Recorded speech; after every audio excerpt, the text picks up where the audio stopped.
And then Michigan just decided, Michigan or whoever it was, just decided to tell Ross Dellinger everything, and Ross Dellinger put it out. And so now we'll be talking about that, which is just so much fun. Are you ready to talk about the Michigan Connor Stallions, everything, and relitigate all of that once again? You know, we wouldn't have to worry about it if the NCAA did something, when it actually happened. So I guarantee you, we'll talk about it more, but I guarantee you, we're going to say multiple times in this show, the NCAA stinks. That's my Yes. ultimate conclusion, which Yes, we are. might be a plug for something as well. Yes. Well, let's discuss a couple other things first, and then we'll discuss that. So, this show will have a few different topics in it. We are going to obviously talk about the Michigan stuff, just like I mentioned there. We're also going to talk about the James Franklin situation or the Jim Knowles situation a little bit more. We're gonna kind of get into how all that went down, and then I think there's been so much talked about how it went down. I don't want to focus on that. I more want to focus on a comment that Josh Pate made about how, to him, the Big Ten is becoming more like the SEC. And I feel like that's a very interesting talking point for us. So I want to discuss that. And then at the end, we will get to our transfer portal winners and losers. We will do every single team. We will go through. Zach has 9 teams. I have 9 teams. And we will assign winner or loser to all of the teams. So it's gonna be a good one. Let's see. We got John here. John says, "Are we sending Bryce Underwood Purdue this time?" No, I don't think so. no. I think even if anything happens with Michigan, they still got their NIL. So and Bryce Underwood is still from there. So I think they're gonna be okay keeping Bryce Underwood. But who knows? We'll see. We'll see. We do want to announce that we have a store. We have a store, and in the store you can get the NCAA Stinks t-shirt. It is a t-shirt that is black. It has blue letters. It's been exactly what Zach has wanted for all this time, and I was able to get us signed up with a company, and that company is going to be making shirts for us if you all order them. So I've ordered one for myself. I'm sure Zach will be ordering one at some point as well. Who knows? Maybe me and Zach will come on here with the NCAA Stinks shirts together. I will say, if I had mine, I would wear it today. Yes. After this show's over, I'm gonna buy one. There you go. There you go. There's also a tumbler kind of travel mug on there, and then there's also just a plain shirt, many different colors with just the Big Ten logo up in the shoulder spot, not shoulder, chest spot. So if you want any of those, feel free to go over. And then the other news that we want to tell you is that you can become a member of the Big Ten Huddle here on YouTube. Got that set up last night. If you become a member on the Big Ten Huddle here on YouTube, you can sign up for a couple extra benefits. Some of those are, we will be doing a live stream call-in show for just the members once a month, at least once a month. We might go more than that. You are also going to get early access to some videos. If we have videos that we're going to put out, but we're going to wait until the morning or something like that, we'll put them out for you guys to watch early. And then we're also going to have a priority for those of you who are members, that we will bring your chats up more often. So, Billy Tuesday, you guys again. Good evening, Billy Tuesday. Yeah, so we're very happy about the membership stuff. I believe it passed through. They were still like reviewing it last time I checked, but it said it happened within 24 hours, and I did it last night right after 9 o'clock. So we should be good. I do want to warn you: you can only sign up to be a member if you're on a computer. You cannot do it from your phone, and you cannot do it from a TV. So if you're watching on either of those platforms, totally fine. But just make sure you go to a computer if you'd like to do that. So we got Adam Bray here, said finally came on an episode live from Zoo, caught an episode live from from the UK. He says finally caught an episode from the UK. Keep up the great work, guys. Who would have thought the Big Thank Ten, you, not just a national conference, a international. global conference. Thank you, Adam. Or he could be talking about Kentucky, University of Kentucky. No, I think he's talking about UK. He's talking about the United Kingdom, I think. I did write that earlier, and I was like, wonder if that guy's from. That'd be funny. So yeah. All right, Zach, you want to say anything about the shirts or about the members or anything like that before we get started with the show? I may have teared up a little bit when you sent me the text earlier today that we have shirts. I've been asking for it, and I never really thought it would be a reality. But my man, how great are you as a producer and creator to make my dream into a reality? I love it. I love it. I'm so glad. I finished it last night at like 11 o'clock, and I was like, "Oh, I'm so excited to send this to Zach." And I was like, "But Zach is probably asleep." So, That true. um, Trojan fight Trojan or Trojan fight, and then in parentheses Trojan fight says, "I'm just here to confirm USC had the worst portal class." I don't think it was the worst, but I will say that's Zach's territory tonight. Zach is in charge of USC, so I um, I'll just say I'm grateful that that's what you think because I'm gonna affirm that. ouch. Foreshadowing. Ouch. Foreshadowing. But don't go anywhere, Trojan fight. Don't go anywhere. We still got a lot more. And Philip, you know I had to get Brett Bielema. So in Bert we trust. Boom. I just love that we call him Bert. That is awesome to me. Oh my goodness. All right, Zach, we had John send us a topic that I wanted to bring up really fast, which, by the way, if you're a member, you will also get to suggest topics to us. We will put out a community post 24 hours before every show, and you will have the opportunity as a member to comment with like topics you would like for us to discuss. I can't guarantee every topic is going to be like 10, 20, 30 minutes long, but I can tell you that if you're a member and you put it on there and it's, somewhat reasonably connected to the Big Ten, we will at least spend some time on it. So, as an example, John asked us to bring up the CJ Stroud situation. Zach, did you hear about the CJ Stroud news? I listened to the clip. I didn't. So Slovic was fired. Bobby Slovic was fired, and now Yes. Lance Zierlein went on to a podcast to basically throw some shade at CJ. That's what I gathered. Is there more to it than that? I don't know if it was so much shade. Basically, he said like CJ came and visited, and Bobby Slowick, whatever his name is, I apologize. He like tried to explain a bunch of stuff to CJ, and I guess CJ worked more with Ryan Day than anybody else at Ohio State, so he wasn't really talking to Bobby all that much. And then Bobby kind of like blew up on him, and then CJ kind of blew up on him back. But then they traded up and drafted for him, so I'm like, all right. I mean, to me, it's like, I don't know. Like, we're going to talk about Jim Knowles and stuff like that here in a second. Like, I think sometimes people envision good players and good teams as having like these rosy, like everybody gets along behind the scenes type of deal, locker rooms and everything else. Like, I just want to remind people in situations where it's like the NFL and some of the top tier programs in college football, like, you have people who are some of the best minds in football, some of the most athletic people to ever play football, all in a room together, and they all have to like get along and have the right ideas. And like, I guarantee you, if the linebacker coach has been the linebacker coach for 8 years, like, he's not going to agree if the defensive coordinator says, yeah, we need to only have 2 linebackers on the field and not 3. Like, the linebacker coach is going to want 3 linebackers on the field, like, obviously not in every single circumstance, but like, that's kind of what it's like with CJ here. Now, is it right for CJ to not talk to the offensive coordinator at Ohio State? I don't know. That seems a little weird to me, but you know what? CJ Stroud was also really good at Ohio State, so can I offer? That's like, let me say one thing. Sorry, that's like that. That's like my wife preparing the best meal that I've ever had in my life, and then I go in there and I say, "Honey, the kitchen's too messy."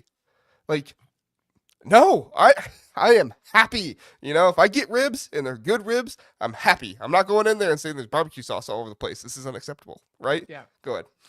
Well, I was gonna say he did talk to the offensive coordinator though, because the offensive coordinator is Ryan Day. Well, yeah. John says it wasn't Chip Kelly. Yes, it was Kevin Wilson. Kevin Wilson went on to be the head coach at Tulsa, and that did not go well for him. So that might explain why. Well, but even that. So I have issue with what what Lance was saying, and I'm sure Lance is very connected. So this is not me trying to say he's a bad journalist or anything. But the play caller was Ryan Day, which is why they went and got Chip Kelly. The Right. quarterback's coach for a long time was Corey Dennis, who Right. is well known as being honestly kind of a placeholder quarterbacks coach. The quarterbacks coach was Ryan Day.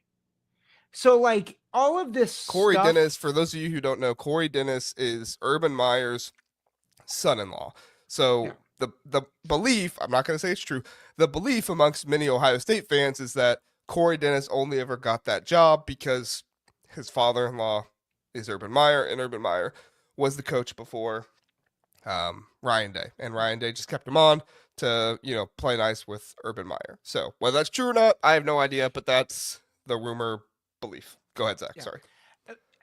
The point though is that everybody knew that the reason why quarterbacks were going to Ohio State was to work with Ryan Day, not with Corey Dennis. Ryan Day was the play caller, which is why they went and got Chip Kelly so that he could give up play calling. And so even so that report, there's a loss of credibility for me when you start to say he didn't talk to the offensive coordinator. Well, like if he's not the play caller and he's not the one working with the quarterbacks, like it kind of makes sense. So I'm not saying that the whole Slovic and CJ thing didn't work out. I'll tell you this, CJ didn't have an offensive line this year.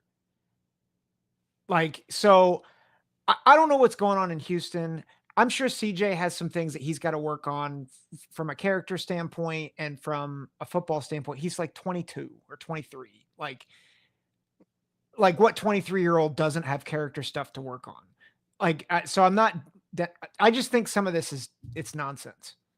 Yeah. I to me, it's one of those things where it's like, yeah, guys argued, guys didn't get along. I don't know, man. Like it's a super emotional game, and everybody in the locker room thinks they know best. Like I, I was just reading an Alabama writer the other day who was like, yeah, Saban's best years is when the coaching staff argued the most. Like, that's literally what he said. He was like, yeah, those were his best years when the coaching staff didn't get along and they argued about scheme and everything else all the time. It's like, maybe it's because they kept bringing up ideas and they kept trying new stuff. And then the other team was like, what in the world are you doing? Like, I don't know. But to me, it's like, just because you have a messy kitchen doesn't mean the meal's not going to be good. Yep. Same thing. Good analogy. I try. All right. Let's look at our next subject here. Does Jim Knowles to Ohio State show that the Big Ten is changing? All right. So if you've not heard, he was kind of the whole situation of everything that went down with Jim Knowles and how Jim Knowles got from Ohio State to Penn State. Early on, when Jim Knowles was there, the rumor was that Jim Knowles didn't get along with Larry Johnson, who was a longtime defensive line coach. If you're a Penn State fan, you know who Larry Johnson is. I don't have to explain that. If you're not, Larry Johnson is a highly respected defensive line coach who has been doing it for a long time, and many regard him as one of the best, if not the best, to ever be a defensive line coach. So that's kind of the thought process there. And Larry Johnson, although he is a very good defensive line coach, he does have some beliefs that's not exactly evolved with the times of football. And Jim Knowles is a very innovative defensive coordinator. One of the reasons why he's one of the best, if not the best, in college football. Mm-hmm. And so it was hard for Jim Knowles to be able to do everything he wanted to do when he was also arguing with Larry Johnson about everything. Well, in addition to that, there was apparently tension between him and Ryan Day. I don't know exactly what it was. It doesn't exactly make sense because the rumor is that he had tension with him because after the Oregon game, Ryan Day forced him to change a bunch of stuff. But from everything I could tell, the defense looked more like what Jim Knowles ran at Oklahoma State after the Oregon game. So I don't know. It's really weird to me, but that's the story right now is that Jim Knowles didn't get along with Ryan Day because Ryan Day was essentially being really, really hard on the defensive staff after the Oregon game and was like, you guys got to change things and you guys got to fix things because we're not going to lose, having a national championship this year because of you, essentially is the thought there. And then that led to Jim Knowles wanting more control of the defense. He wanted more say. He wanted to be kind of the head coach, I guess. And that's what Ryan Day referred to Jim Knowles as when he first came in. But if you notice throughout the end of this season, he never really referred to Jim Knowles as the head coach of the defense anymore. So Could there be some issues there? Who knows? And then the other piece of it is that Jim Knowles initiated the contact between Oklahoma and Penn State. I've heard that he did it before the national championship game. I heard he did it after the national championship game. Regardless of when it was, he initiated contact with those two. And then the other piece of it is that Ohio State basically thought Jim Knowles was using their offers as leverage to try and get more money from other teams. So Ohio State, basically they put the offer on the table and said, sign this or don't come back. And Jim Knowles decided not to come back. And so that's kind of the whole situation there. Obviously, Penn State, they paid him more than everybody else. I think it was 3.1 is what the official thing was there. So he paid him more, or they paid him more than everybody else. Zach, am I missing anything with how Jim Knowles left Ohio State to Penn State, or at least how it's rumored to have happened? No, I think the thing I would just add and kind of paint the picture is everything we're hearing in a lot of ways, it's a lot of PR stuff, right? So they are trying, like Ohio State and Penn State and Jim Knowles all are trying to cover their bases in telling their version of the story. And so we know a lot of details, and we know enough details to put together what different parties want you to think. And so, like Ohio State they put out like a contract offer. That's going to be the most that any defensive coordinator takes. It didn't say it was a certain amount. And they said they are willing to match. Yeah, Whereas the rumor from Jim Knowles' fiance that apparently somebody messaged her on Facebook, which, by the way, don't message players' families, coaches' families on Facebook. Please don't do it. It's just not a good idea. But apparently somebody messaged her, and she said that Ohio State offered 2.75 and that Oklahoma and Notre Dame offered $3 million and Penn State offered $3.1 million. Sorry, go ahead. Well, and to be fair, $2.75 million would have made Jim Knowles the highest paid defensive coordinator in the country. So like Ohio State's not lying when they said that. We don't know if they really were intending to match and go even beyond what Penn State offered. They can say what they want. And the reality is Jim Knowles has a story that his fiance is putting out there, that maybe his agent's putting out there. Penn State put in their press release that Jim Knowles is coming home. The Pennsylvania guy's coming home because Philly is so close to State College. It's not. I live in PA. Didn't somebody say something like everybody from Philly wants to go to State College or to Happy Valley or something like that? It's dumb. I'm getting the quote wrong, but yeah. I mean, I get it. Like it's Pennsylvania's team. It's Penn State. I get it, obviously, but yeah, it's not like Happy Valley is just right down the road from Pennsylvania. What's it, like 2-3 hours? It's a 3.5-hour drive. Yeah. It's not. Bill Landis made this point on Kings of the North. It is easier to fly from Philly to Columbus than it is to drive from Philly to Happy Valley. So yeah, he's probably not wrong. Take that for what it's worth. So essentially, all of this, we're not going to argue about what happened, what didn't happen. I've heard that on so many shows, and honestly, it's not compelling. I've heard multiple people try to do that, and it's like, okay, I really couldn't care less about what happened. And I'm an Ohio State fan, so I don't think Indiana fans or Nebraska fans care about that. What I do think is interesting is that Josh Pate came out on his show. Now, unfortunately, I didn't have time to clip this, but I will read it to you. Here's what Josh Pate had to say about this entire situation and how he believes this is making the Big Ten more like the SEC. We'll talk about if it really is, and then we'll talk about if that's good or not for the Big Ten. And then, like I said, we'll get to Michigan stuff after that, and then we'll get to transfer portal stuff after that. So stick with us. We're going to talk about this. Josh Pate said on his show when he was reviewing this whole situation, quote, the Big Ten's really changed. The Big Ten used to be such a gentleman's club. Recruiting wise, it was like, you guys a verbal from him? You guys got a verbal from him? Well, we'll back off. We'll back off. Hey, can we have permission to talk to your defensive coordinator? Oh, okay. Fair enough, friend. We'll see you at the Big Ten Media Day. Oh, by the way, how are your kids? And he said, like, it's cutthroat up there, which is what it's been like in the SEC for a long time, end quote. So he essentially, what he's saying is that the schools are starting to get more cutthroat with one another and not really caring about, like, oh, well, we're not going to steal a coordinator from you, or oh, we're not going to recruit a kid just because you're recruiting a kid, which honestly I've seen from the Big Ten more and more, honestly, ever since COVID. Like, it's been changing a little bit up until then, but at least since COVID, I think Josh Pate is spot on here. Now, you all know I'm not the biggest Josh Pate fan in the world. I think he speaks very well, and I think that he's articulate and is entertaining. I don't like all of his takes, but I still listen to him from time to time because many other people do, and I think that he's a voice in the college football world you need to listen to. But anyway, essentially, what he's getting at here is that the Big Ten is becoming that conference that doesn't care about the rest of everybody else in the Big Ten, doesn't care if your coordinator's doing well, because guess what? We got to win, baby. And we're going to win however we can. So whether that is Rutgers taking Kirk Soraka from Minnesota, or Michigan State taking Joe Rossi, or Penn State taking Jim Knowles, or Michigan taking Tony Alford, whoever it is, like, and not for like upgrades. Like, these are like same positions at other schools, but they're just paying them more. You didn't see this. You saw this some, but you didn't see this before in a lot of other places. Like, you saw Michigan team, or not Michigan, Big Ten teams take from other teams. Like, for instance, years and years and years ago, Michigan took Bo Schembechler from Woody Hayes.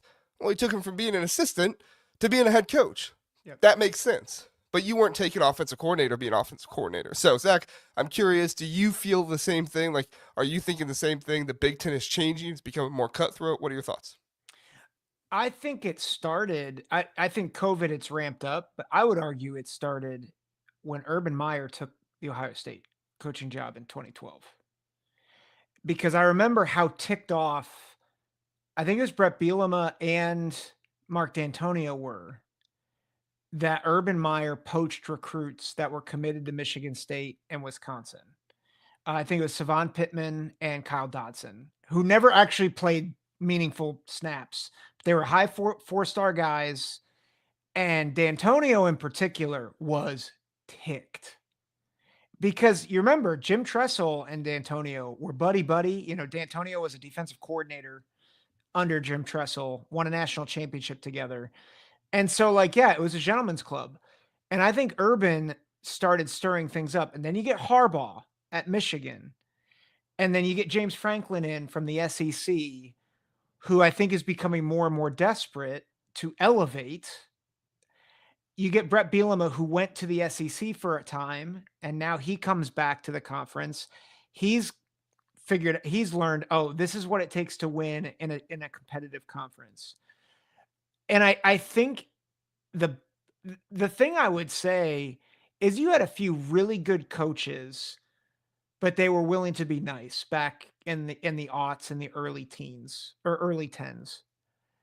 You have a lot of really good coaches now who know what it takes to win.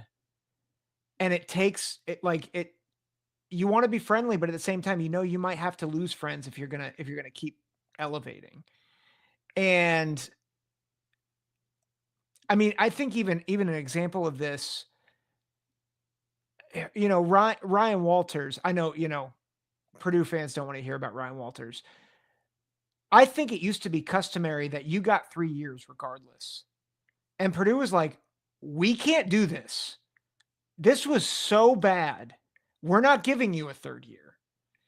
And I think that from top to bottom, these programs know you got to win, not just to be competitive for national championships, not just to be competitive nationally, but if you don't produce, you're going to get left behind in this NIL world.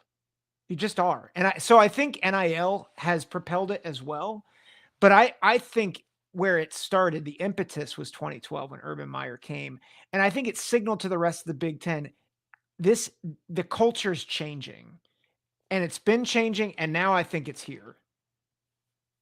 Yeah, no, I think you're right. Couple questions and thoughts real fast from the chat, and then we'll move forward. Penn State guy says Knowles reached out to PSU in Oklahoma. Yeah. Knowles initiated contact. Yes, I think I may have said he did send Notre Dame as well. I apologize if I did. It was just Penn State and Oklahoma that the rumor was he initiated contact to. Yeah, so and Penn State guys reiterating some of what we said. Day scolded Knowles after first Oregon loss. Must have been his D better. Knowles never got over it, and the main reason he left, which didn't make sense to me because Knowles got his defense the way he wanted it. It felt like after that, but I guess the scolding didn't really matter, or the defense change didn't really matter because he got scolded. Which Yeah. again, I I don't want to get scolded at work, but I also work in a different environment than a football team. So, Yeah. but I can definitely see like you're not happy there, feel like you're mistreated, like you move on. I get it. Trojan Fight says is Knowles viewed as an improvement on who Penn State lost to Clemson. Yes. Would you Yeah. say so? Yeah. Yeah. I mean, he's viewed as the best coordinator in the country. Yeah. So, but I'd still say it's a big improvement from Tom Allen. No disrespect to Tom Allen. I think Yeah. Tom Allen's a good defensive coordinator, but still, Knowles is a massive improvement. It's I would say it's like improving from an A- to an A+. Yeah. Oh, Penn State guy said he just started listening, so I've mentioned it. Okay, sorry. Yeah. I just want to make sure I got everything right. I misspoke in the last Knowles one, so I wanted to make sure. But thank you, Penn State guy. I Yeah. appreciate your. We Go ahead. I was gonna say we appreciate the comments, man. So Yeah. keep them coming. For sure, for sure. All right, Brian Myers kind of getting to what you were talking about there. He said Urban brought the cutthroat recruiting from the SEC. Gentlemen's agreement on recruiting ain't a thing in SEC country. No, it's not. And it was outbid each other in SEC country as well, which people can say that Urban brought that to the Big Ten as well. But you know what? Everybody brought it everywhere now, so it's everywhere. But I do think it's interesting because like Ohio State was really the one that started all this. And like I said, it didn't really catch on and start happening more often and become more public until really after COVID. And it's because I think a lot of coaches had that time over the COVID area to say, like, we can make massive improvements. Like, there's a whole lot less hoopla and stuff going on. If we can bring in these better coordinators and not just hire guys from, the MAC and from the Sun Belt and stuff like that, we can make these massive improvements. And so that's why you're not only seeing teams like hire coordinators from each other, but you're also seeing Ohio State go after and get the head coach from UCLA to come over and be their offensive coordinator, right? Like, and I get it, like there was some other extenuating circumstances there, but like to me, that was like obviously Josh Pate has brought it to light here, but to me, that was one of the biggest moves. Even though there was the pre-existing relationship and everything there, like to go and get a head coach from another Big Ten school and have him as your offensive coordinator, even if he was about to get fired, like that is a cutthroat move. And I think it does change the Big Ten for the better overall. That the Big Ten is now saying we don't care if Michigan State gets hurt, right? We don't care if Purdue, and I think the transfer portal has a lot to do with this as well, because now you're forced to take guys from other Big Ten schools, right? Not only because there are other Big Ten schools and they're from the Midwest and stuff like that, but we've talked about on the show how many guys will transfer from schools a team played at that previous season or 2 seasons before. Because normally what the coaches do, and it's no secret, is the coaches look and they say, hey, that guy was a really good edge rusher for Marshall, and, who knows? Something could happen. Maybe he wants to leave Marshall at the end of the year. I'm going to go over there and, be a little bit more buddy-buddy with him. So that way in the offseason, if he enters the transfer portal, I can say, hey, buddy, remember me? You sacked our quarterback a few times. We'd love for you to do that over here instead, right? Well, happens in the Big Ten too. Yeah. Well, and I think to that point, the biggest thing, I think the biggest win in all of this for Penn State is it weakens the one team that has caused the most trouble for them. Like they want to elevate above Ohio State and Michigan as well, but like Ohio State has been the thorn in their side throughout James Franklin's tenure. And so what do? You get their defensive coordinator who engineered one of the greatest defenses in Ohio State history. Like they were phenomenal. And so, like, I on the last episode, I got roasted a little bit because I feel like I downplayed the Knowles hire a little bit. I'm not like I think, and someone, I think Penn State guy or Billy Tuesday mentioned it. Like, part of my concern is it takes time to adjust to the system. But I think the biggest damage that's done is Ohio State has to go and hire another coordinator. And Ohio State sometimes has nailed their coordinator hires, and there have been times where they have flunked massively. 2018, 2020, like getting the Grinch and getting Kerry Combs, neither worked. And so, like, if Ohio State flubs this coordinator hire, you have a broken defense. You have a shot to overtake them, as one of the preeminent forces in this conference, which is again going back to the gentleman's agreement before. It's like, well, we're going to treat everyone nice. We're not going to. It's like Penn State's like, screw that. We can cripple Ohio State. Let's try. And like, I don't blame them for it. Yeah, neither do I. I mean, I think that's a really good point. We brought it up last time. Like, was defense ever really the problem for Penn State? And I don't think that was to, de-emphasize the hire, but it was just being honest. Like, yes, Penn State's going to take a step up here, but you're taking a step up from, top 10, top 5 defense to, top 3 defense, which is still a huge improvement and very good. But, you know, there would have been people who said I would have rather had a superstar QB coach or something like that. But at the end of the day, what you're saying is correct as well, is that not only are you improving yourself, but you're one of your rivals. And whether Ohio State fans want to call Penn State a rival or not, I know Penn State fans generally feel like Ohio State is a rival.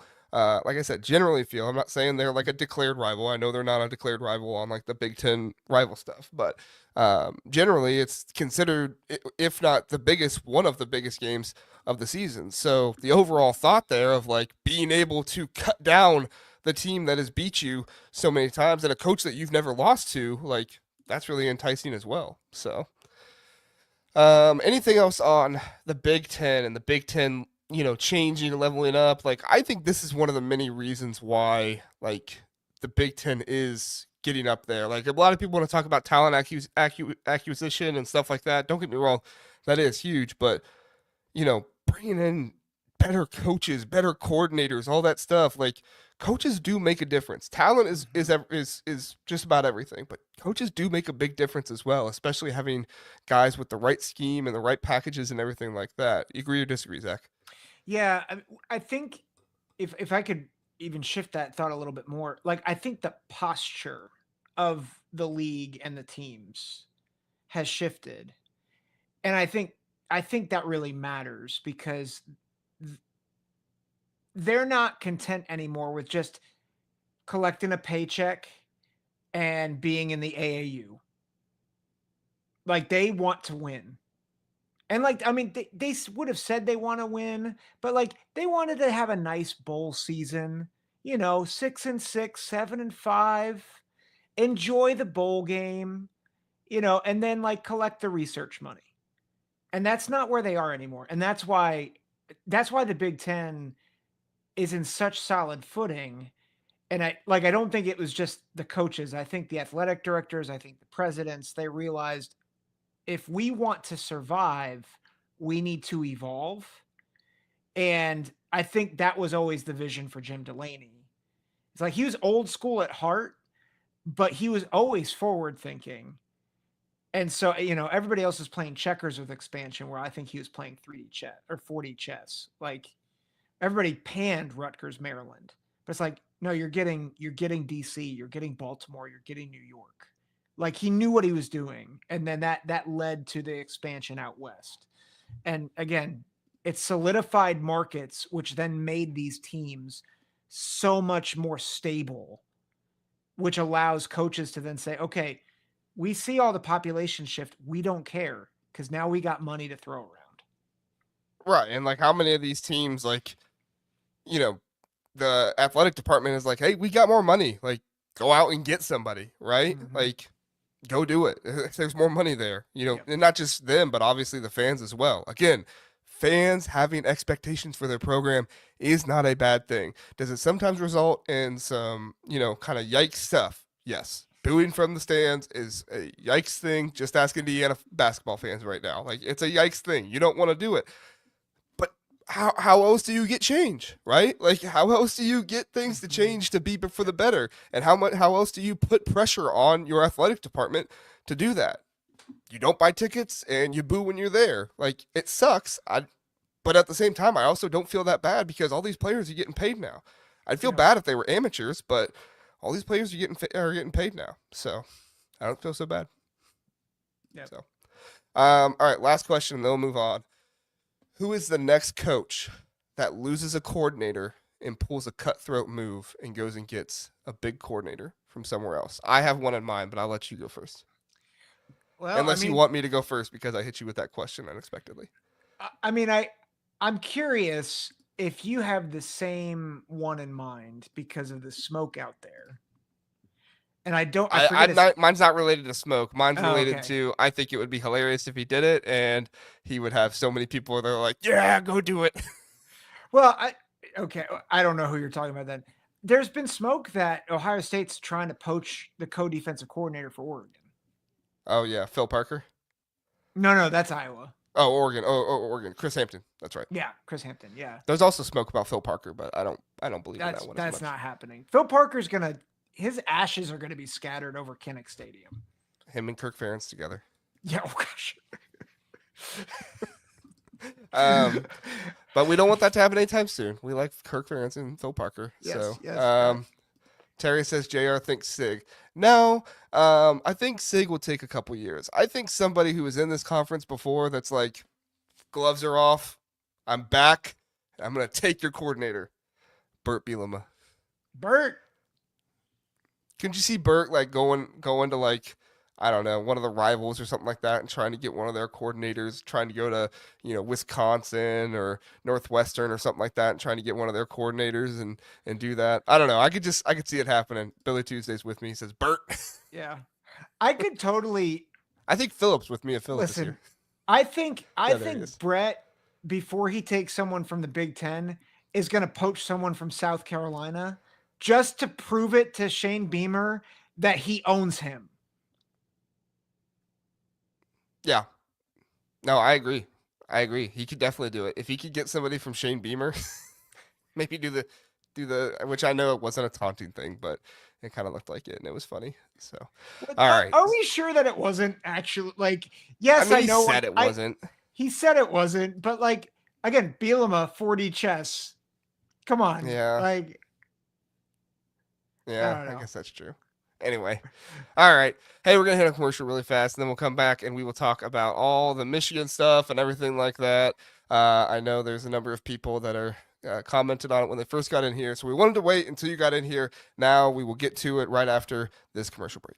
Have you ever wanted to watch all 22 film, that film the coaches watch? Well, now you can. Introducing the Coaches Film Room. Over at Minnesota Sports, former college coach Zach Smith breaks down film of the most relevant teams in college football with a bit of a Big Ten lead. It's not free, so you'll need to sign up for the Colonel tier, which is $25 a month, but I can attest to you that it is far more worth it than that. With about 4 to 8 games per week, this is worth so much more money, not to mention Zach's analysis, making you a smarter football fan. Go check it out. The links are in the description, minnesotasports.com. You won't be sorry.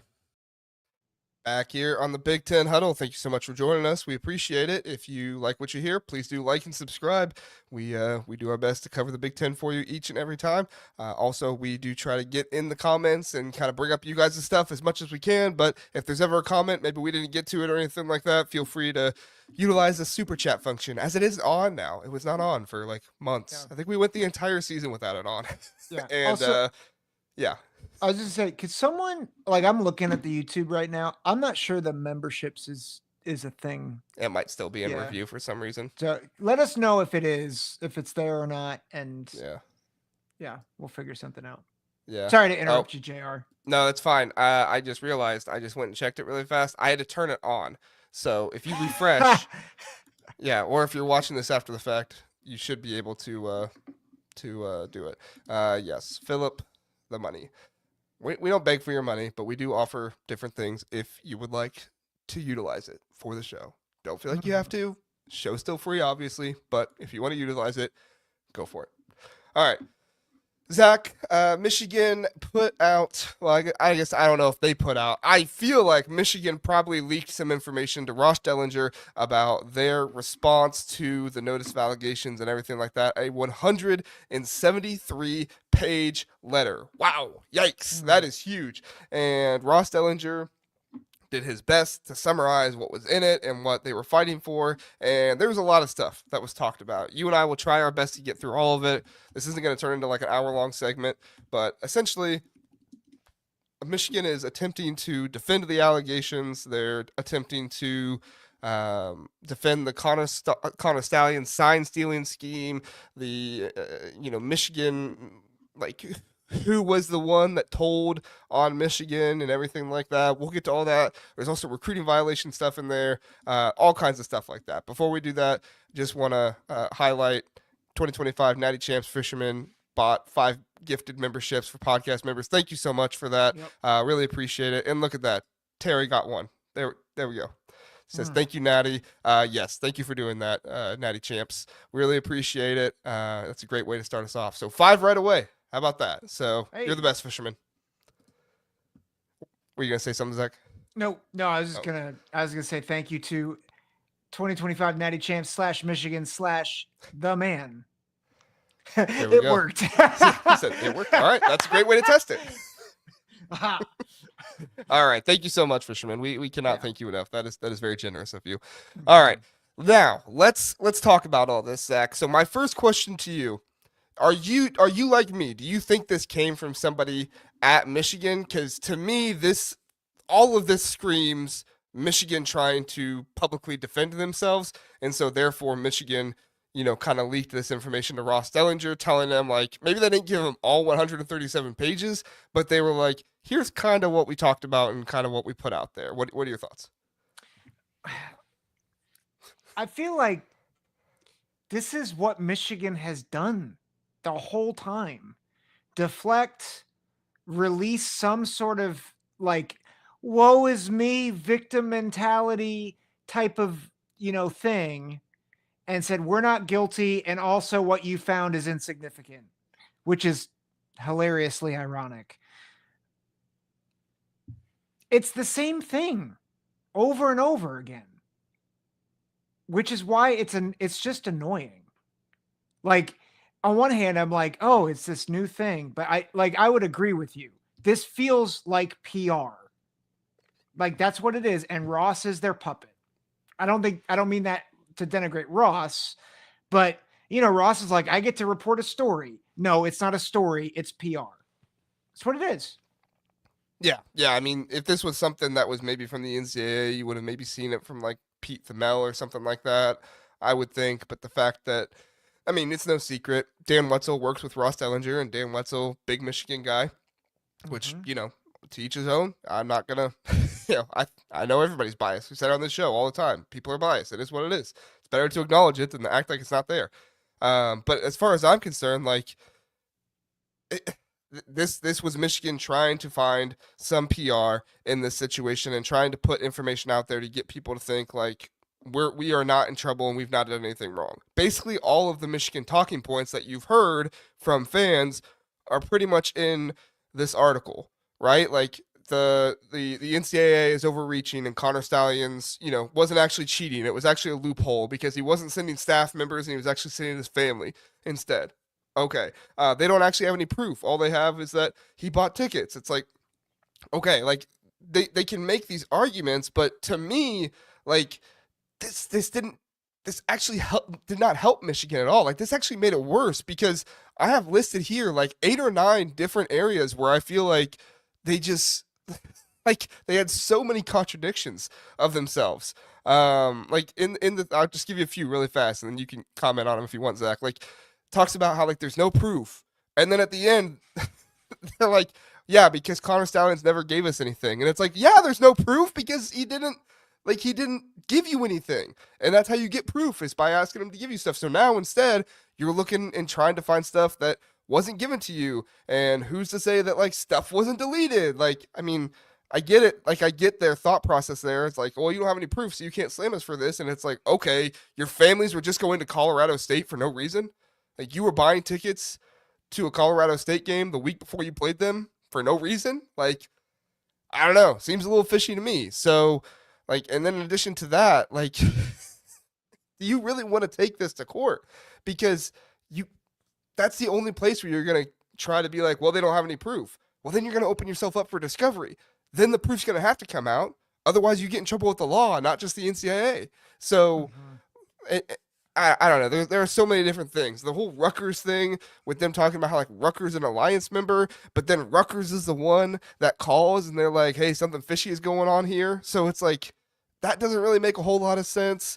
That them asking for like lower infractions, but they're saying they don't have any proof the entire time. Like, I don't know. And then at one point they were like, I think it was something along the lines of like, only half of this stuff has come from or like only an enormous amount of evidence came from TV and Skycam. Well, it's like, well, then where did the rest of it come from? Because obviously you were finding it other places too. Which, by the way, this whole idea that you can see signs and everything like that on the Skycams and on all 22 and everything, like the only time you see the coaches in all 22 is when they look up at the scoreboard. And Michigan has a scoreboard with a screen up there. So when you watch the all 22 footage, I literally have an advertisement for watching all 22 film on here because you can go do it at Minnesota Sports. If you watch that on there, occasionally you'll see a coach on the big screen, but it's not often. And when you do, it's like a quick cut to them looking at the coach really fast and then cutting away. Go to a game. You don't see the coach up on the big screen doing their signals for like the entire game. It just doesn't happen. So the thought process that you could steal signals from the 2 or 3 times you see it on TV and the handful of times you see it on all 22, like it just, and you would also have to have that team on the other side of where the camera is. Not a lot of teams have that. Most teams have the visiting side on that side because they know of stuff like this. So I don't know. What are your thoughts, Zach? I Oh, and then the other thing, sorry, the other thing is this is they mentioned the Skycam view. You realize only ESPN does the Skycam view. You know who doesn't play on ESPN? Big Ten teams. Like I discovered the Skycam view in the playoffs because I was like, man, this is awesome. And then I was like, ah, crap, we won't get this next year because it's not ESPN, which I don't really like ESPN. It's fine, but I also kind of like the Skycam view. Anyway, go ahead. Yeah, it feels, I feel like when you are guilty of something, you tend to talk more because you're like, I've got to defend myself. And I think what you just said was like, there's all these different contradictions because they know they need to defend themselves versus someone who is innocent. Typically, if you're innocent, you know what you don't do? Talk a lot about it because you're like, yeah, I didn't do it. And there's not a lot of like, there isn't proof because I didn't do it. So the thing that's, and maybe this is where we're going. I think the thing that's frustrating, and people have mentioned it in the chat, it's like, you know what stinks about it? This is 2 years after the fact. So like, it's really hard to like, it's a big deal because it's breaking news ish. But it's like, you know what stinks about it is this was 2 years ago. And so like, why is like, and we still don't have resolution. Like this is a PR move before there is resolution. I think I saw somewhere where it's like, they're not expecting resolution till like early summer. What are we waiting for? Which has been my frustration the whole time with this whole thing. And this is the ultimate goal of it all. I was going to say this till the end, but I'll just say it now since you're talking about it. The ultimate goal for Michigan here is just to push this along as possible. Because guess what eventually is going to go away? The NCAA. Mm-hmm. So if they can keep pushing this along, eventually the NCAA is going to go away. Like, I don't know how it's not obvious at this point. Like, there are going to be punishments at some point. Maybe you can try to mitigate those punishments and stuff like that. Like it's obvious they're going to be there, but maybe you can try to mitigate them. But if you just want to get away from this altogether, right? Like Fisherman says, it delay, so that way you can move this along, and then hopefully the Big Ten and the SEC are like, yeah, forget about you, NCAA.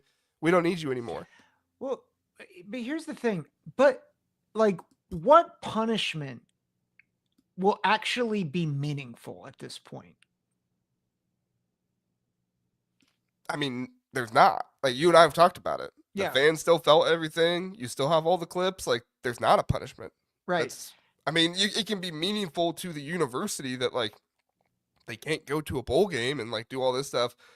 But guess what? If a Big Ten team makes it to the national championship, they're still going to get the payout from that, you know? Like, and I guess unless the Big Ten punishes them, but I can't see the Big Ten doing that.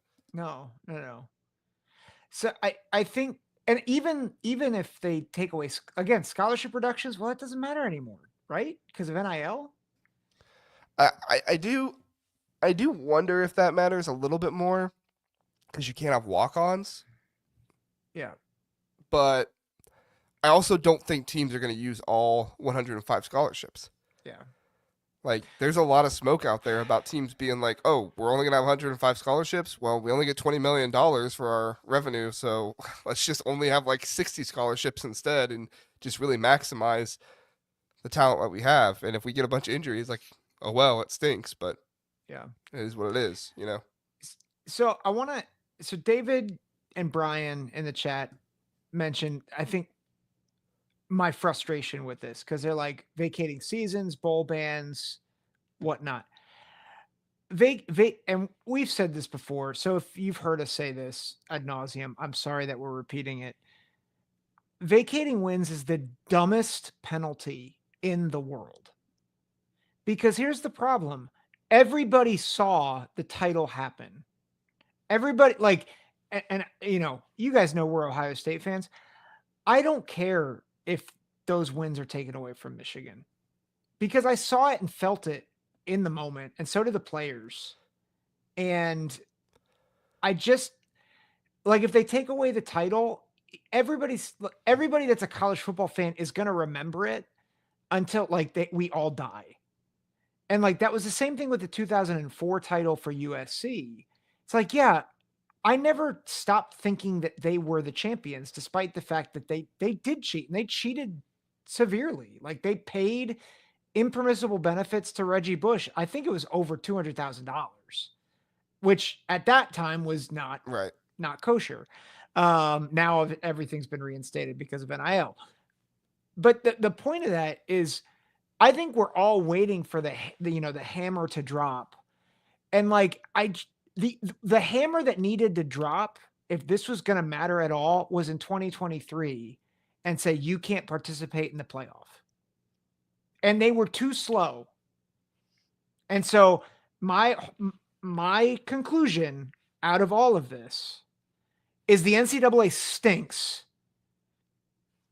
And like, it's frustrating because I'm like, you knew as soon as the playoff happened in 2023, it doesn't matter what penalty comes down.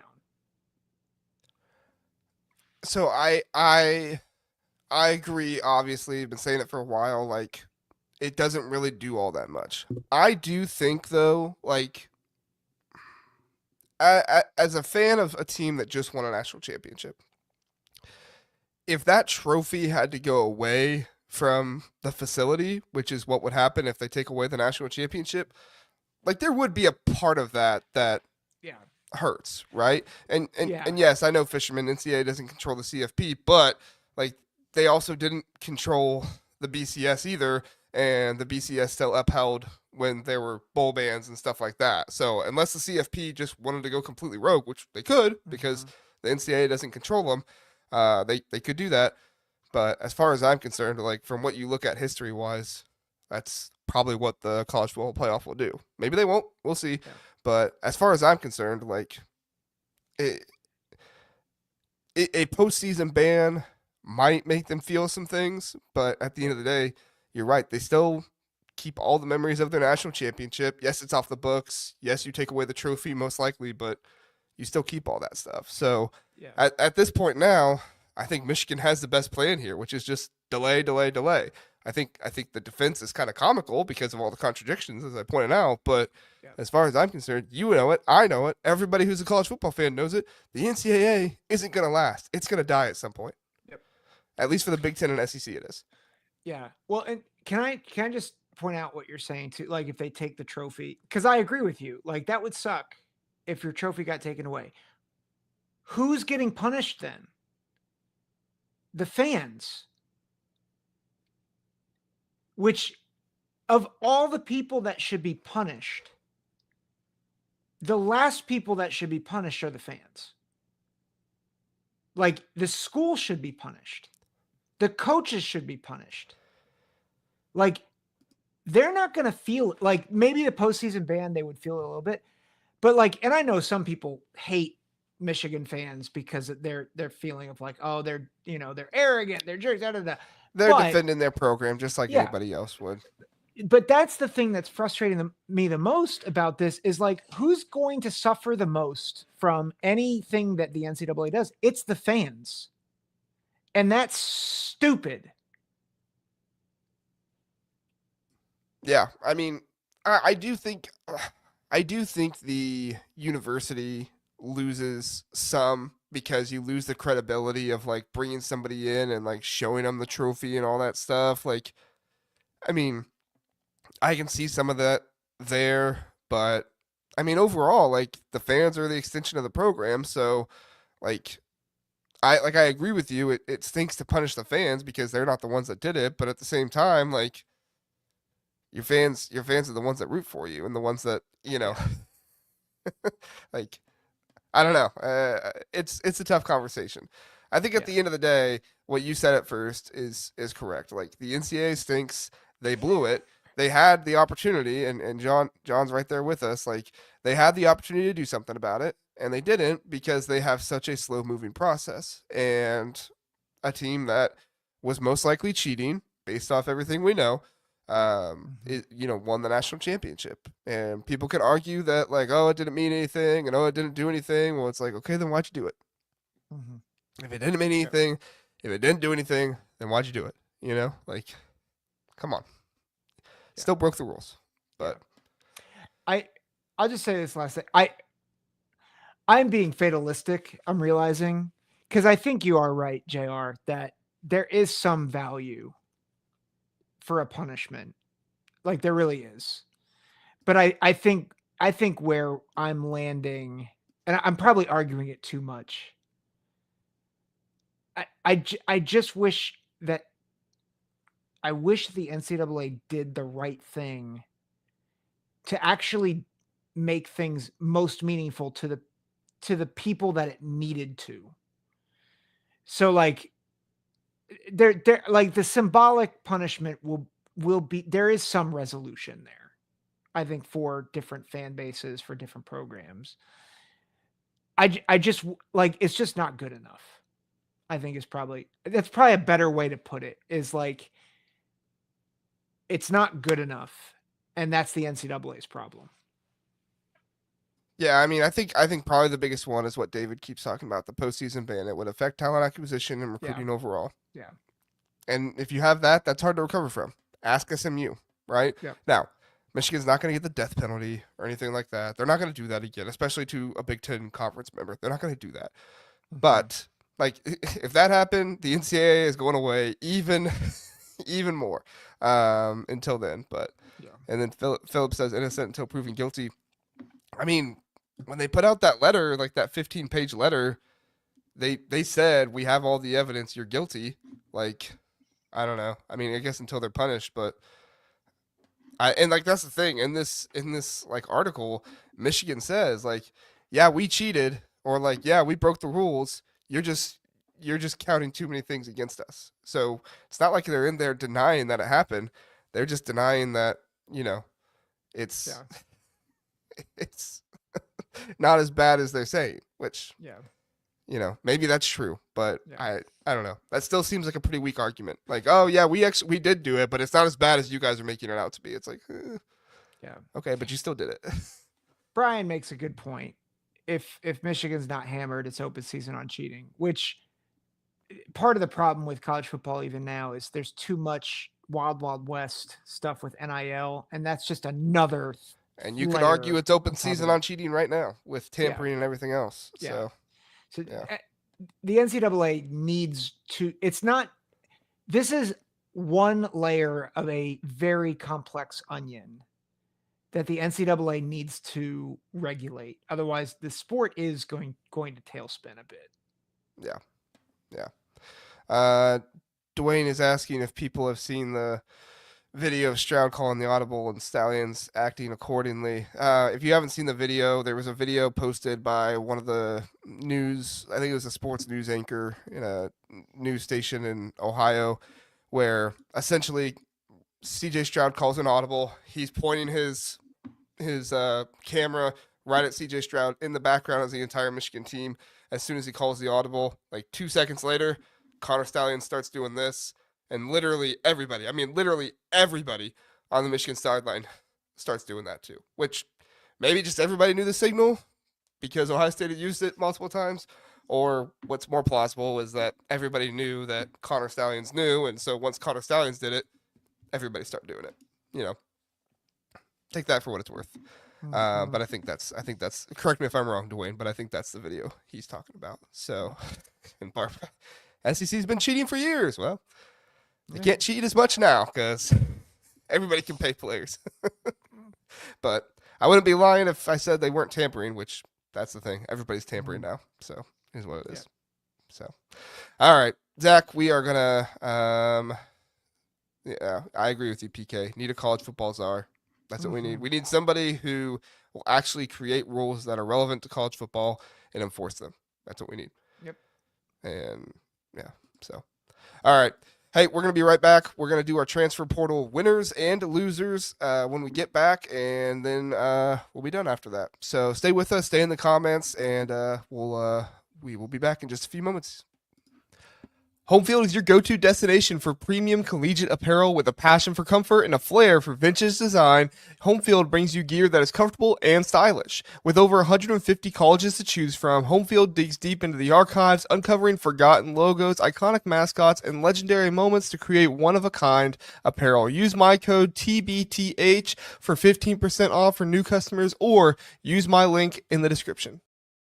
Back here on the Big Ten Huddle. Thanks so much for joining us. If you like the live shows, but you can't make it to a live show, consider listening to the podcast after the fact. Those are there for you all to listen to as well. I forgot to listen to upload the Big Ten basketball power rankings podcast. I apologize, but I have this one ready to go and made, so I should upload it and post it right after this episode. So that's what I should do there. So Billy Tuesday, I appreciate it. He says JR for Czar. I like it just because it rhymes.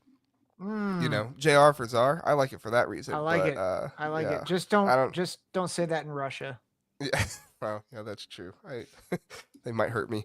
Zach, I am curious. Before we get to our rankings, I am curious. What would be your first move if you were elected the college football czar? What would be your first move? My first move. I'll tell you mine first. I'll give you a chance to think about it. And don't say punish Michigan.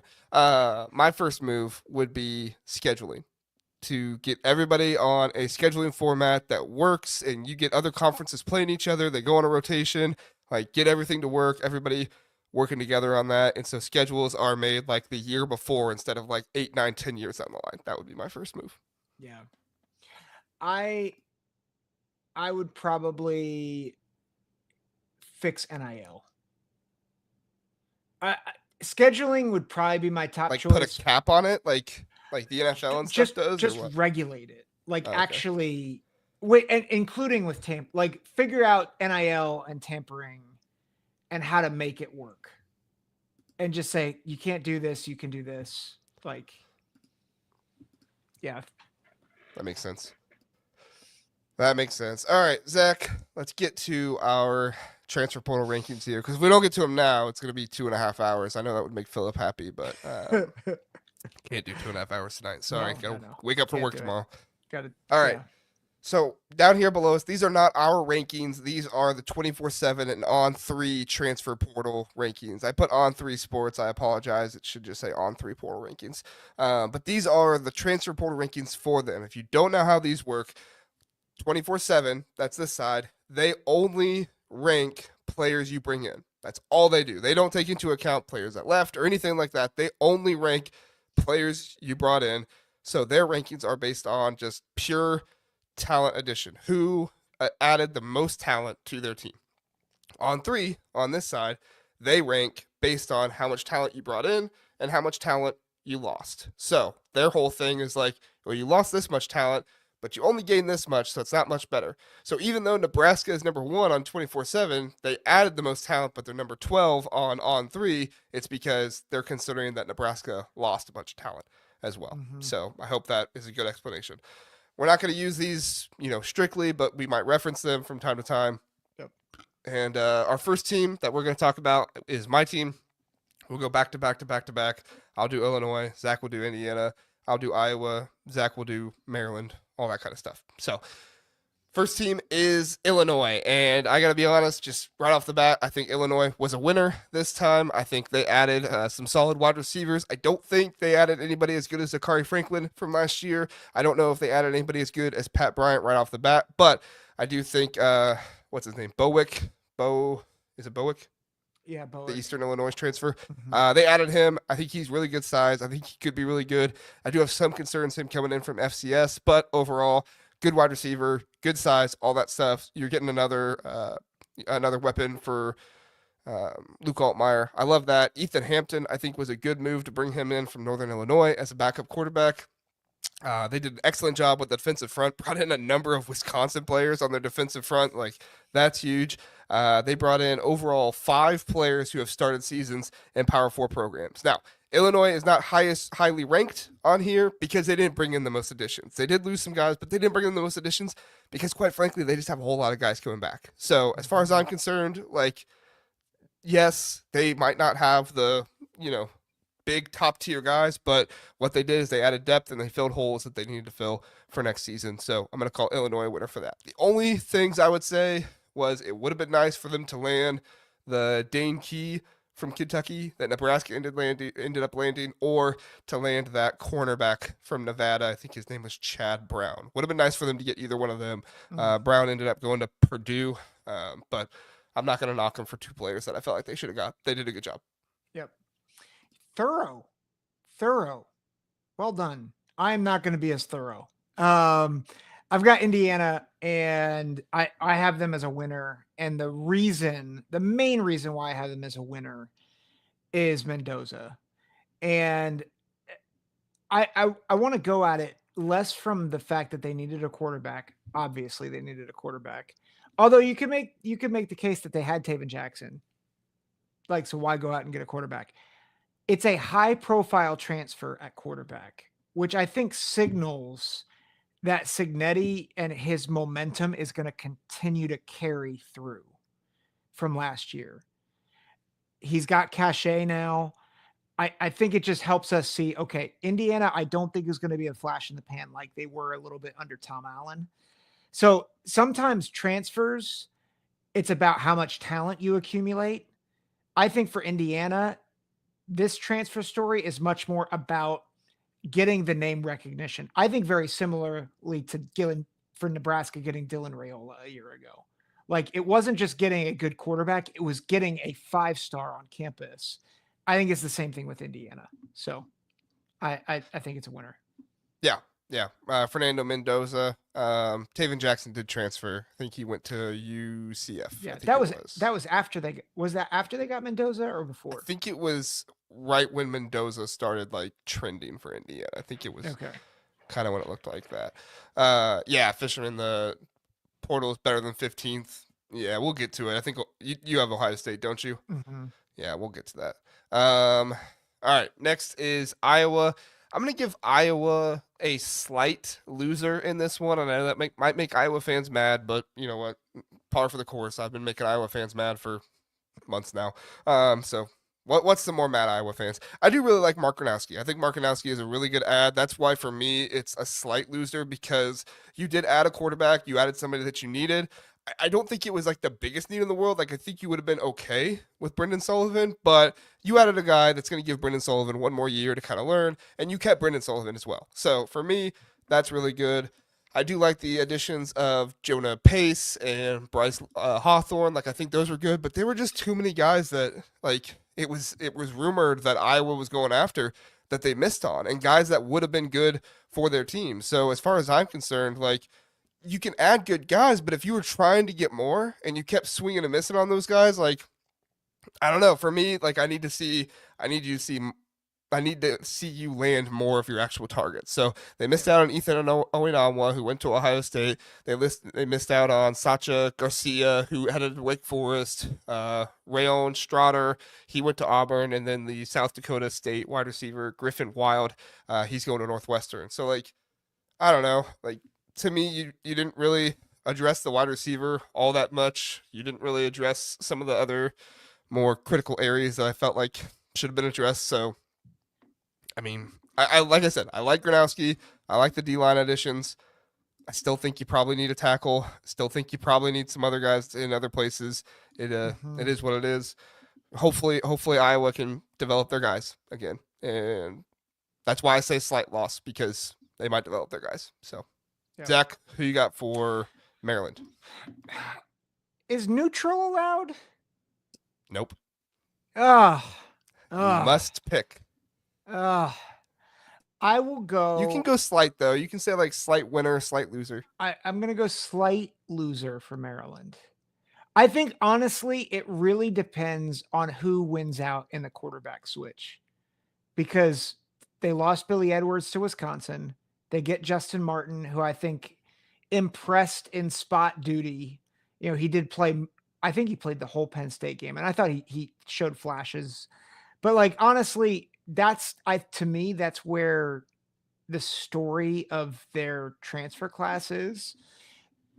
I felt like they got some good players, but they lost some. Like they lost Roman Hemby, who I think is one of the more underrated backs in the Big Ten, and they lose him to, I believe, Wisconsin, right?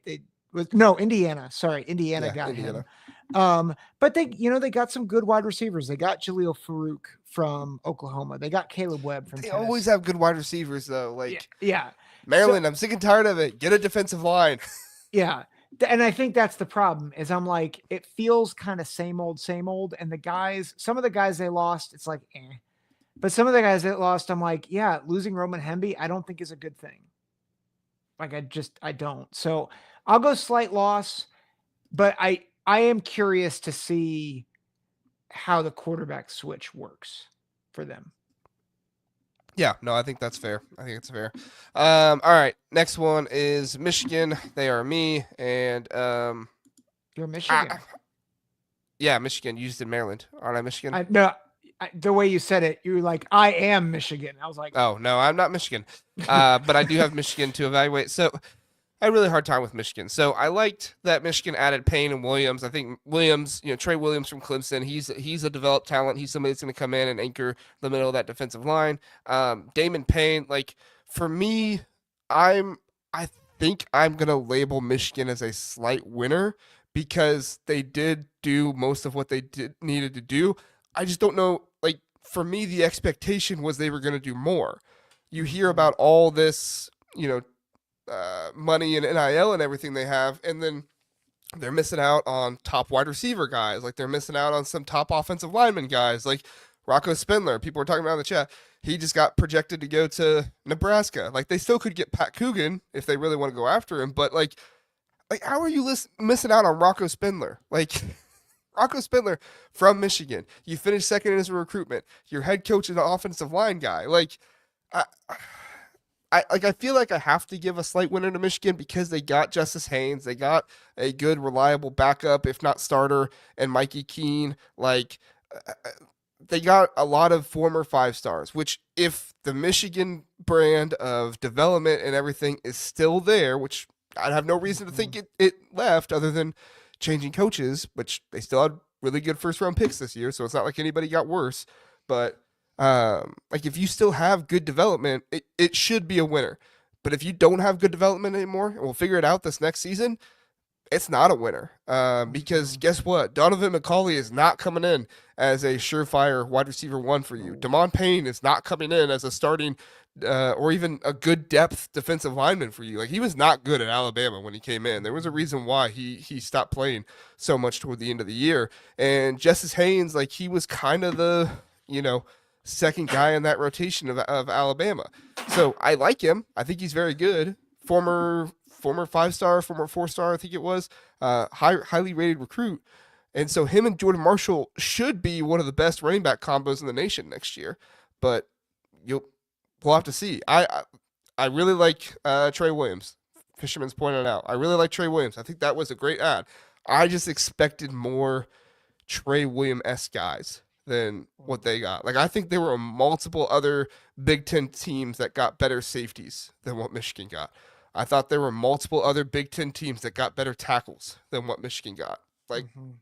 and to me, if you're Michigan, you have all this NIL, you should have been able to get some of those guys. So again, I'm not saying they were a loser. I'm saying slight winner, but that is with the caveat that they will develop these former 5-stars into maybe not first round picks because obviously they've lost some time, but still good college football players who are going to get drafted and be good players.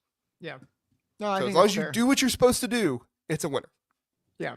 No, I think it's fair. And that's true. Rod Moore's coming back, but that's Yeah. not transfer portal. So, Yeah. but But good call. it does change perception of like what you needed in the transfer portal a little bit. That's Um true. I, I'll I stand by winner still, but yeah, yeah. go ahead. I'll say Michigan State is a winner. I think getting Connor Moore to come in at tackle to protect Aiden Childs is good. I thought that, they loaded up on some linemen, which I thought was good. They got some receivers, Rodney Bullard. I I think the thing that gave me pause was losing Brantley to Miami.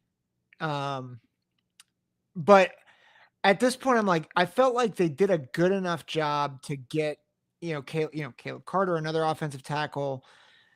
I thought they did enough to add to a supporting cast that honestly, that's what Michigan State needs right now. Is they have the stud receiver Nick Marsh, they have the quarterback that they want, but you got to surround him with talent. And so anything you can do to upgrade that side of the ball, and I thought they did that at least to some degree with some of the players. I I still think it's, they need to develop. Like that's the big thing. But I think they got enough guys to at least give a better foundation for their young quarterback. Yeah, they got a lot of good a lot of like good role player guys, and some of those guys should turn into something. So yeah, I'd go with winner too. All right, next one, Northwestern. I'm gonna go slight winner for Northwestern as Mhm. well. Oh yeah. Preston Stone, good quarterback addition. They were targeting other quarterbacks. Like who was the one they were targeting at first?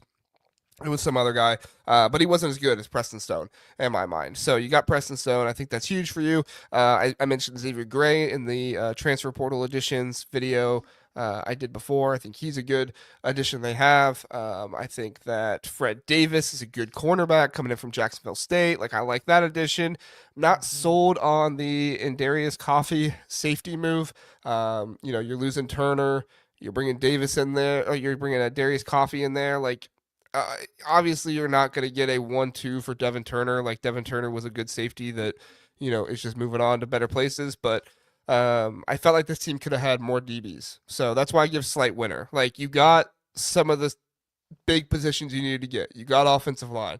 You got a good wide receiver. You got Fred Davis, good cornerback. You got your quarterback. Like those are winner moves. The loser Mhm. move is you didn't really get all that many safeties and some of the other DBs that I felt like you could have got because they did lose a good number. They lost Loren Johnson, they lost Evan Turner, they lost a good number of DBs, and it doesn't look like they're going to replace those guys with transfers. So, yeah, winner.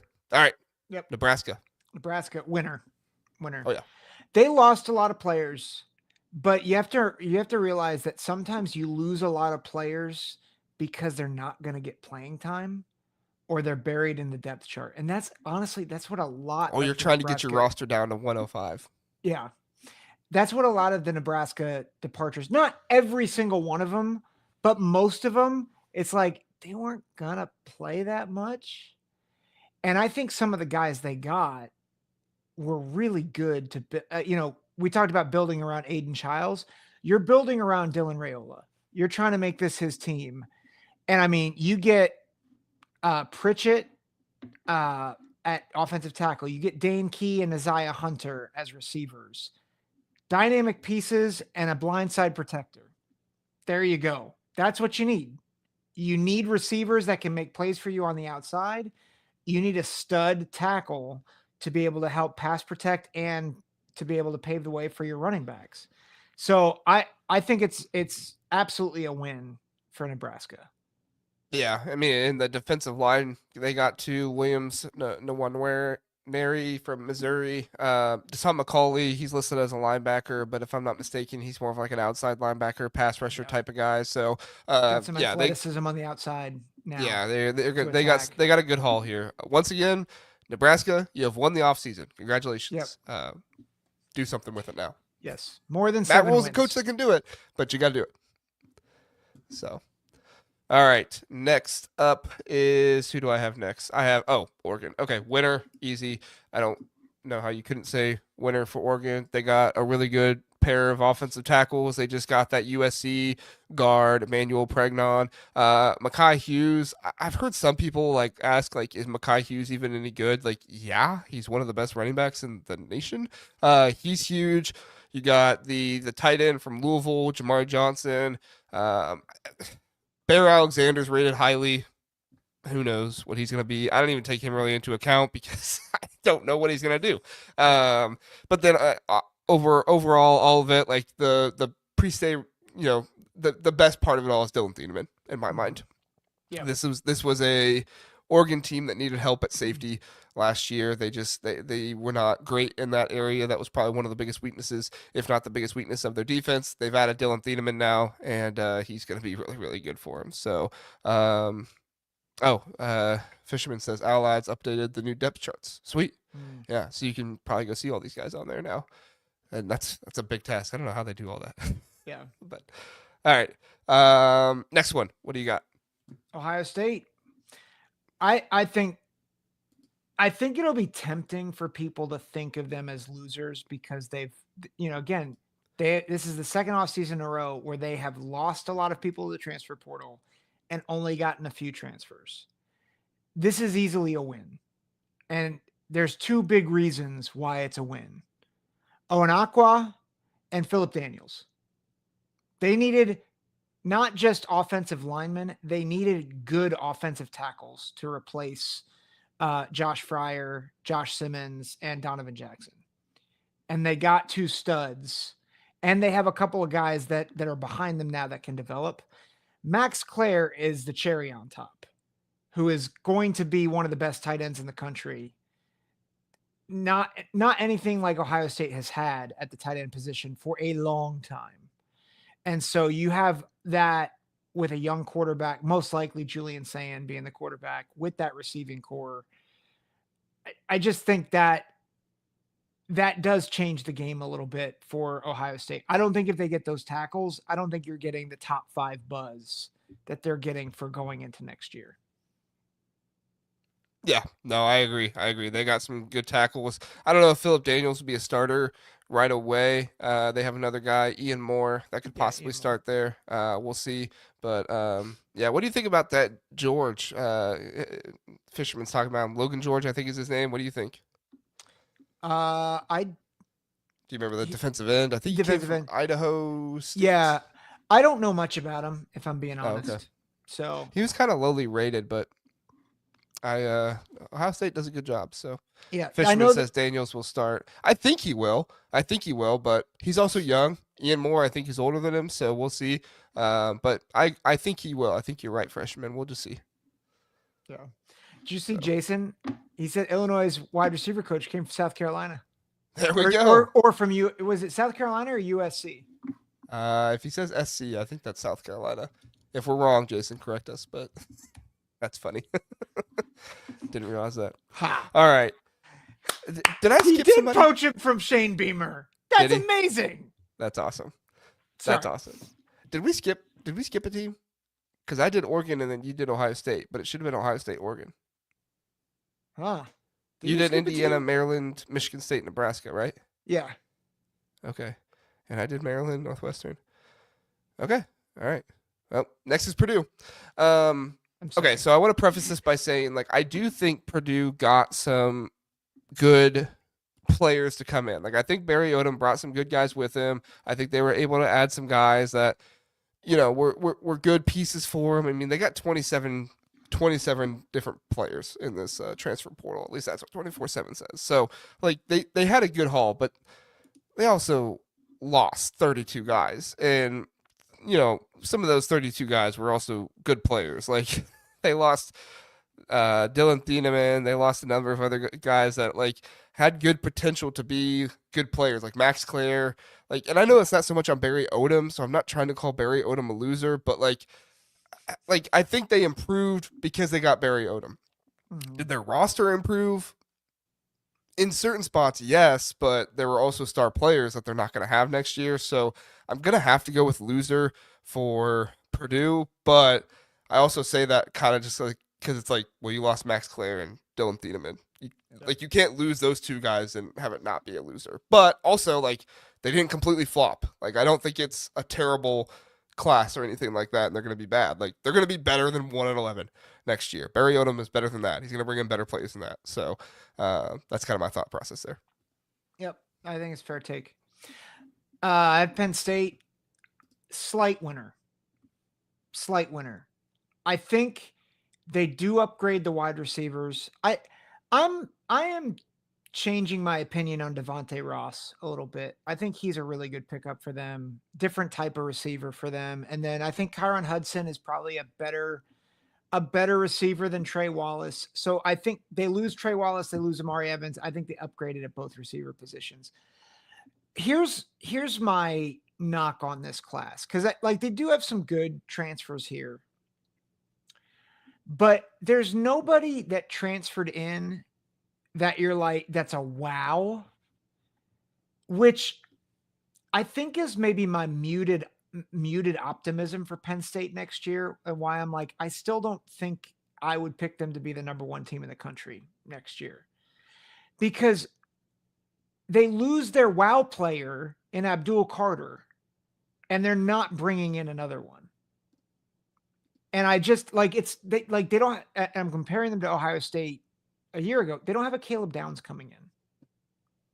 Now, Caleb Downs is unique, but if we're going to talk about Penn State being a potential top 5 team in the country, potential national championship contender, then I think you have to change how you talk about them. And I think they did fill some needs, but nothing that wows you. And I think that's where I'm like, I think they won, but I don't think it's like I don't think it's a home run. I think it's a double. I look at what Michigan and Ohio State did in their years when they went on their run, and like I obviously Penn State is doing the same thing by bringing a number of players back and all that stuff, but like at the same time, I don't see those star portal additions like you're talking about, right? Like I don't see those huge additions that make it, seem better in these different spots where it was obviously weakness or anything like that. And I apologize. Dave is asking about Minnesota in the chat. I put them on there twice. My bad. Penn State is 17th of the 24/7 portal rankings. So, but yes, they and yes, Dwayne Warren is gone. He ran out of eligibility. So, I switched that down there. Sorry about that, guys. But yeah, no, I'm with you. I think Penn State, like, they got some good players in there, but I would have really liked to see them get a star wide receiver to come in and just kind of own that room and be that guy. Kyron Hudson might be that guy. Ross, what's his first name? Devontae. Devontae Ross could be that guy. I think, he obviously showed he had some really good talent at Troy, but you're also coming up from Troy. So, like that's the thing. Nebraska's getting a guy from Kentucky. That's an SEC school that plays SEC competition, So, I mean, Ross could be better than all of them, but you just don't have the confidence in that yet when you see a guy from the group of 5. So, we'll see. I was just realizing I think we missed Minnesota in the winner Oh, loser. we did, didn't we? Yeah. Yes. Okay, that was the team that I missed. Okay. All right. So you just did Penn State. I will do Minnesota now. All right. I apologize. I don't know how I missed them. They're the largest one I have on here. Okay. All right, Minnesota. I have as a winner. I thought they got a good wide receiver haul. They got obviously Malachi Coleman, number of good guys on the wide receiver end, which I think they needed to do. I think that wide receiver position is an underrated aspect of development for Minnesota. You look at what they were able to do with some of their guys who played there. Javon Tracy, talked about him. Really excited about him. So I really like what Minnesota did here. Their offensive tackle Tafai, like I think he could be a good addition. He didn't do so well at Washington. I believe it was at Washington. He didn't do so well at the end of the year, but he did better. Or at the beginning of the year, he did better toward the end. So you could see some improvement there. It's kind of like the Philip Daniels situation where he came in and did better. I guess didn't do better. Philip Daniels didn't start all at the beginning of the season, but you know what I'm saying. Like he came in and did well at the end of the year. But it was really Marcellus Marshall, the guard, that I'm really excited for him. He only allowed 2 pressure in their last 4 games. In those last 4 games, they played some of their best competition. They were playing Arizona, Arizona State. Like they were playing good competition in those last 4 games, and he only allowed 2 pressures. So Yep. for me, I like that. I do think the cornerback they landed, Jalen Bowden, he's a little undersized. He's tall, but he's a little undersized, 6'2", 155. There are a number of Big Ten teams that are going with some of these bigger wide receivers now. So, like, is he going to put on the necessary weight to be able to battle with some of these guys on the outside? Obviously, you can't put on too much weight, then you become a safety. But still, like, maybe put on some more weight there.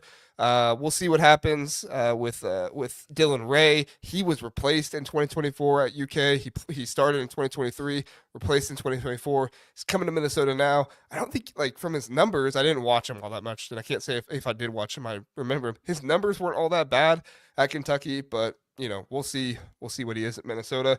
But I like that at the very least there wasn't like. At least I didn't feel like it. Maybe Minnesota fans can tell me there wasn't a need that PJ Fleck didn't address. Like he got players for every need that they had, and they didn't have that many needs. Like they had some here and there, but they addressed all those needs. And also, you bring in Zach Pyron, who whether he's the starter, whether he's the backup, he's probably going to be the backup from what Minnesota fans say.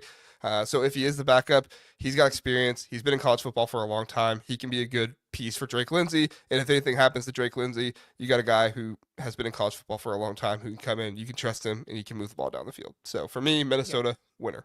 Absolutely. Agree. All right. So back to you. You are Rutgers. Rutgers. That's right. I have them as a winner. Like there's a lot of guys transferring out. But again, I think similar to Nebraska, I don't think a lot of those guys are going to get a ton of playing time. Like maybe Wesley Bailey, who's going to Louisville, maybe Chris Long going to Syracuse. But I like everybody else, they're going down levels of competition. And so I think that speaks to who is going out of the program. Whereas you look at who's coming in, like Cam Miller comes in from Penn State. I think that's a good pickup for them. Bradley Weaver, an edge from Ohio, really good player for them that's coming in. DT Sheffield coming in, I believe, from North Texas. I saw somebody had him on their like top 10 wide receivers in college football rankings. Yeah, I thought that was a little much, but I mean, credit to him for being recognized like that. Yeah, like there's a lot of hype around DT Sheffield, and then Eric O'Neill, another big get for them. Like they got some impact guys that I think will make immediate impacts for the Scarlet Knights, which I think is huge for them. Yeah, I like that a lot. Good stuff for Rutgers. All right, moving on. UCLA. Listen, UCLA could still get Jaden Rashada. We'll see. It gives me some nerves that they were one of the first teams to reach out to him, and he said he's going to go and like do more of his stuff in the winter portal now. So we'll see. Feel like if you wanted to go with a school, you may have went with them at the beginning, but Jaden Rashada also has a hard time making decisions. So he's been at Florida, Arizona State, and Georgia. So or was he committed to Arizona? He went to Arizona State, didn't he? Oh yeah, because he went to Florida, but he didn't actually go to Florida because he didn't get his NIL money. So he went to Arizona State, then Georgia, now in the portal again. I like UCLA better if they get Rashada, but even if they don't get him, I think it's okay because overall, I felt like UCLA's roster improved. Like this was a Mhm. situation where I felt like UCLA went out and they didn't just say we're going to get as many guys as possible. They said we're going to get some good quality players and then some other players that are depth pieces that could contend for some starting spots. So I like that. I like the Deshaun Foster. He's a former player. He can really develop a good culture. So if he's able to bring in these better players than what he had, and he can develop a good culture, it's going to be a good situation for him. So the who, where is it? Is it the safety? What's the safety's name? I can't forget. I keep from Perry. That's right, Benjamin Perry. I like that safety addition for him. I think that he's going to be a good one for him. Andre Jordan Jr., he was kind of one of my players that's going to come in that is going to do a good job. I think that maybe is a little bit underrated. And then they brought in the guard from Oklahoma, Eugene Brooks, Mm, who should be another good piece as well. yeah. So overall, I think the roster talent of UCLA improved, and that's what you want. I will say my only knock, I do think they could have done a little bit better at the wide receiver position. They brought in Mikey Matthews from Cal, who he did a pretty good job, but at the end of the day, I think you could have done better. As a 5'9", 180 guy, think you could get a little bit better there. And then Caden Robinson, he's a former wide receiver, Joey Aguilar from App State. He was a big target for him. He had like 10 plus targets a game, almost every game. So he was huge for him. Only 2 touchdowns last year. Does give me a little bit concerned there. But Mhm. overall, good job by UCLA. Winner. Yep. Yep. And The Dwayne's same. giving us compliments. He says, you guys rule. Content is Thanks, on point. Dwayne. We Appreciate it. appreciate it, Dwayne. We appreciate it. Yeah. I was gonna say the same cannot be said for USC. They are my firmest loser. I'm Ouch. sorry, Trojan fans. I honestly, my one comment is you don't lose the Branch brothers and come out a winner. And then you look at That's like Purdue losing Claire and Thieneman. You can't call them a winner when you lose those guys. Yeah. yeah, and like you look at who they brought in, and you're like, eek. And I mean, to not even that, like you look at who else they lost. Like they lost Pregnon, they lost Bear Alexander, which I know people have their thoughts about Bear Alexander, but like I think just the momentum is trending downward, and I think that's what gives me pause. You do get some key guys like got DJ Wingfield from Purdue, uh, but again, like it doesn't move the needle, and like this is a make or break year, I think, for Lincoln Riley. I mean, who would you And rather have, Wingfield or Pregnon? Grab Pregnon, right? Fragnon. Yeah. Yeah. Yeah. Like, So the thing is too, like they didn't get a lot of guys. It's like the guys they got don't move the needle and they didn't get a lot. yeah, they're gonna be Whereas full chips in the spring portal window, which yeah, is kind of scary. yeah.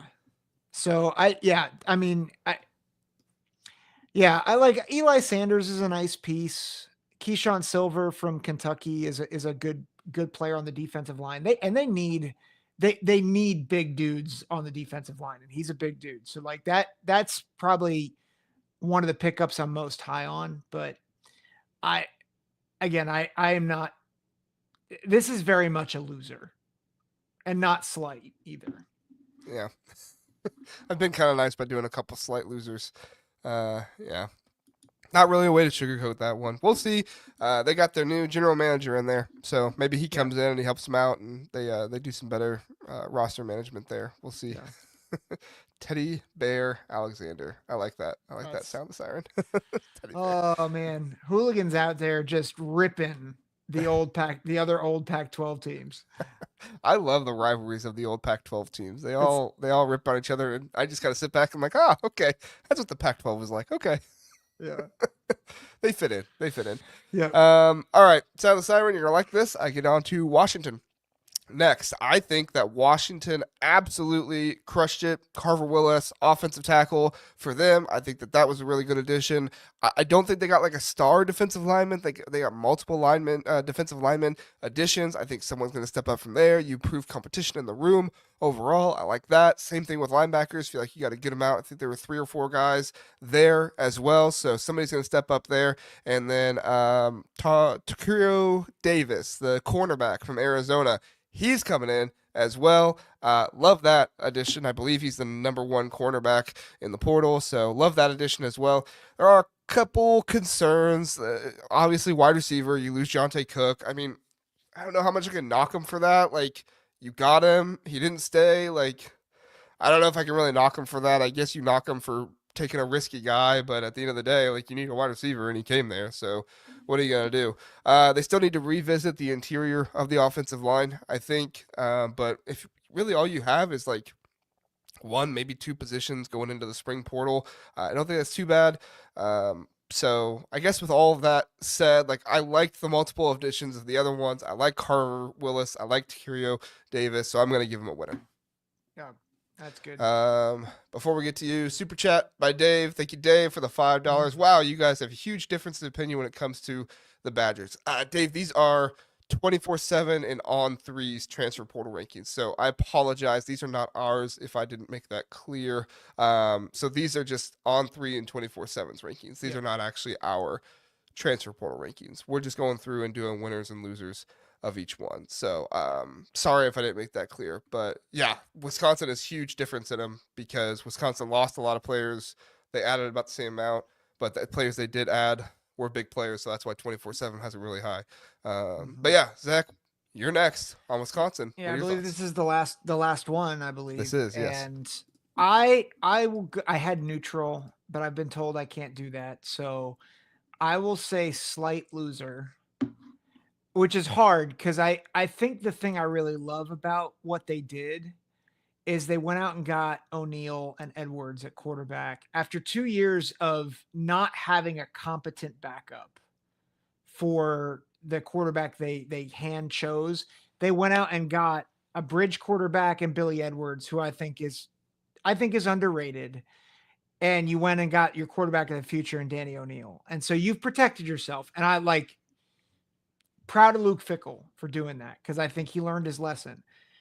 The problem is I see what they lost, and like they lose Tyree Walker, who I thought had a really good year for Wisconsin, like a bright spot on that offense. You lose Will Pauling to Notre Dame. And like those are 2, like Pauling didn't have a great year, but I thought like he was a good piece for that offense. And then I look at who they've brought in. I think there's certainly some good here. I'm not sure that the guys that they brought in, I'm like super excited about, aside from the quarterbacks. I could be wrong. I know there are some people that are really excited about what Luke Fickell has done. I just look at it and I'm like, like Koziel's a nice piece at tight end. They got some defensive linemen who I think could be at least depth pieces. But I really do like the tight end ad. I think the tight end ad was good. It's a really good ad. Good ad. But I this is why I'm like I'm leaning slight loser. But I'll just put it this way. They brought in Jaden Ballard and Mark Hamper at wide receiver. I don't think either of them do a good job of replacing Will Pauling. Yeah. Like and I don't think I think losing Tyree Walker, I'm like, there's not a running back that I'm like, they don't have a running back to replace him. And I'm like, I don't know. That's hard for him. And John's pointed out too, the schedule next year, it's going to be brutal for Wisconsin. It's not they got Alabama. They're going to Alabama, and the conference schedule isn't kind either. So it's tough for them. Tough. So, all right, those are our transfer portal rankings, or not rankings, winners and losers. So, hope you all enjoyed them. If you have any feedback, you disagree or anything like that, let us know, and we'd love to hear your feedback on them. So, before we get out of here, Zach, I was alerted by Fisherman 2025 Natty Champs, aka look at Brett Bielema's ex. Should we venture over to Brett Bielema's ex really fast? I'm going right now. What did he say? I'll share it. How about that? This is the part of the show where if you listen to the podcast, it's probably not as good because we're showing everything. But okay, so Brett Bielema retweets the On3 thing about the fight with Michigan. Not sure if I can play that audio. I think I can. Let's see. Always want to be above reproach, Can you hear that? especially when you're good, because you don't want people to, come back and say, "Oh, they're winning because they're." Could you hear that? Yes. Yeah. Okay. And everything, do everything by the rules. Because if you don't, if you cheat to win, then you've already lost. And you always. So Brett's having some fun with the Michigan. Oh, there's another Jim Harbaugh. What's he saying? Be honest. Tell the truth. If I want them to tell the truth, then I have to tell the truth all the time when you're in a leadership position. I mean, Judge Judy, I watch her. I mean, I got 90 episodes of Judge Judy TiVo'd on my TV, and that's Yes, 90. Oh, I forgot how much I love Jim Harbaugh talks. That is hilarious. Oh my goodness. Okay, hold on. Okay, I had to pause right there. That got me good. Okay, let's see what else he says. what I watch. And one thing about her courtroom is if you lie in Judge Judy's courtroom, it's over. Good evening. That's the Spiro special right there. Yeah, Brett Bielema's having a good time with Justin Spiro. If you don't know Spiro, he's a Michigan State fan. Very controversial, but he has fun with the Michigan stuff. And then there, yeah. So I guess we know where Brett Bielema stands on all of it. Dude, Brett. Like, I used to hate playing him at Wisconsin, but man, that dude is awesome. And I love Brett Bielema. Yeah, he's Bert. Yep, John. Judge Judy. That's awesome. That's fantastic. That's awesome. Oh Thank you for sharing that. I did not see that. Yeah, when was that stuff posted? Oh, it was posted. I don't know. This stuff was posted all within the last half hour. So Brett must be back from the office. He gets back before 11 o'clock, and Judge Judy should be the judge for the Big Ten sues Michigan. Oh my gosh. You think Jim Harbaugh would record those episodes? He might, because he might. doesn't have to deal with it anymore. Yeah, he might like just watch it and be like, "Oh, I'm so shocked. I'm so sorry, Sharon. It's your problem now." Oh man. All right. Well, that was a great laugh. Thank you so much for sharing that 2025 Natty Champs. Zach, you want to tell people about the memberships really fast before we get out of here? Yeah. There's a lot of stuff coming down the pike with memberships, and not just memberships, but what we're doing. I think, I made it clear last week or on Sunday, but the Big Ten Football Talk podcast is dead. It's been killed. And because of that, I'm going to hopefully be helping out a little bit more with the huddle. So we're going to have hopefully some of our other college huddle members contributing, and we're hoping that some of those videos, they'll be for everybody, and that some of those videos will be just for members only. And so I think it's $2.99 a month. We'd love to have you be members for some of the more exclusive content. What I think probably the thing I'm most excited about is getting to interact with you guys on call-in shows. So definitely, if you haven't already, definitely give it a try. I don't know when we're going to do our first call-in show. Do you know when we're going to do that? No, you and I need to schedule it still. Okay. We'll schedule it, and we'll give you guys at least a week's notice before we do it. So yeah. Yes. But yes, Dave, we will have a call-in show, but for members only. So the issue with non-members is if you do a call-in show with non-members, you get the people that just scavenge the internet for like the weird content of like, call-in show, and they get on there and they start saying stupid stuff, and then like they start revealing themselves on camera, which is just insanely weird. And I don't want to put you guys through that, and I don't want to worry about that stuff. So I don't like doing call-in shows when it's just out there for everybody. But I do want to talk to you guys, and I do want to interact with you.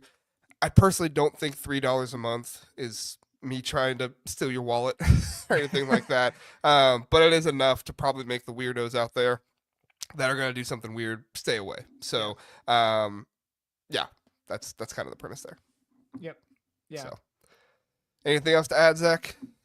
No, we're excited. I think, and I want to commend you, JR. I think you have such a good mind that it's community before like business, right?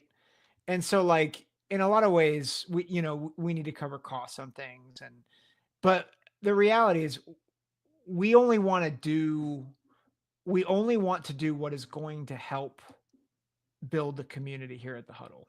And so, and I think I appreciate how you've had that mindset from the beginning, even how you've brought me on. Like it's not just because like it's certainly not for my dashing good looks. But like That's what you think. Oh. But like it's I feel like because we work well together, but also because we love getting the interaction with the chat. And like, David, we got to interact with you a bunch over at the Voice of College Football Ohio State show. And like, it's that stuff that I think you have done a great job of cultivating. And so just that's part of this is not, it's not to say, hey, like, let's charge people. It's like, hey, like, how do we care for the people that are in our community? So. Yeah, I appreciate that. That's what I strive for. I don't strive to get rich or anything like that, but just have some good community. And if I can make an NCAA Stinks T-shirt for Zach along the way, I'll do it. So there you go. And the shop, where can we buy those? Where can I buy it? The shop is in the description. So go to the description, go to the very bottom. It should be there at the bottom. You should be able to find it there. And I'll check really fast just to make sure it's actually there. But I thought the memberships were there, and then it wasn't. I think the shop was there. Was it? Yeah. Okay. All right. Yeah. The shop is there. So there's the NCAA Stinks T-shirt. There's another T-shirt that has like the Big Ten Huddle like on your chest. That one comes in multiple different colors, so it's only one color there on the shop, but that one comes with multiple. And then there's a stainless steel like tumbler travel mug type thing if you want. That one's just comes in the white. There's no other colors for that one. So, I do not expect anybody to sacrifice their national championship gear. But yeah, so and then Dave is saying, are you guys ever gonna have an SEC sucks t-shirt? So I can start adding more t-shirts as stuff sells. Like I couldn't go on there and just make like 10 t-shirts, but if stuff sells, I'll be able to add more stuff. So I think I have one more t-shirt I can make right now. I wanted to save that. And so I wanted to get you all to like think about some different ideas. I had definitely thought of like some kind of like, we hate the SEC or something like that type of shirt. I just didn't know exactly what to do for that yet. And I thought you guys might have some good ideas. So sucks EC. So we'll I guess I should get this off my face. Hilarious. So we'll have ideas and stuff like that. But you guys, it doesn't take long to make them. If you guys just give me some ideas, whether it's in the comments, whether it's in the chat, comments always work better because I can go back and look at those again. But just let me know. So, one more thing. Zach will be with us Sunday night, and then Zach will not be with us the next 3 football episodes after that. So, although Zach quit the Big Ten football talk, he is quitting the Big Ten Huddle for 3 episodes. But then he'll come right back. Don't worry. I'm taking my kids to Disney. Okay. Sorry. That's what I'm doing. It's not that I don't want to be here. So what you're saying is you love your kids more than you love the podcast. I get it. Yes. Okay. Yes. That's never going to be a question. It's okay. I didn't think it was.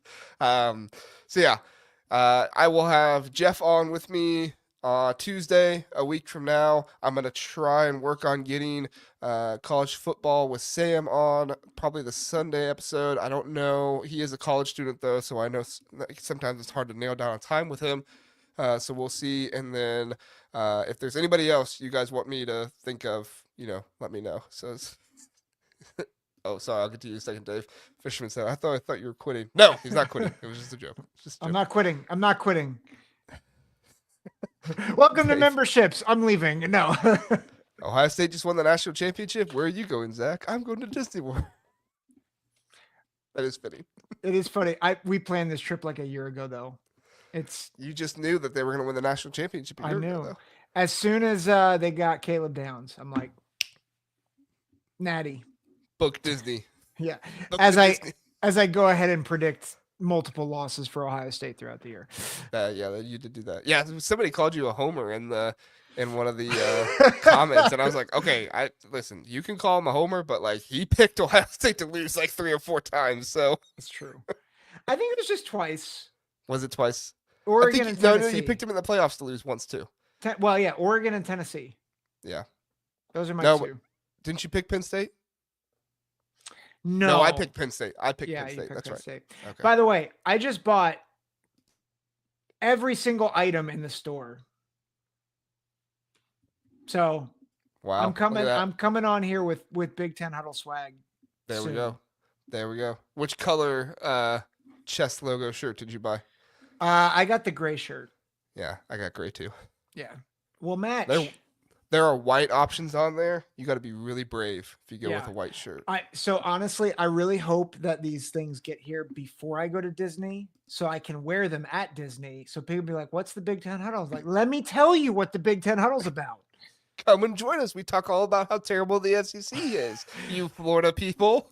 A lot of people are visiting. Know, a lot of northern people go to Florida in the winter. Me being one of them. Yeah, there you go. All right, we better get out of here, Zach. We can't do 2.5 hours tonight, but we will.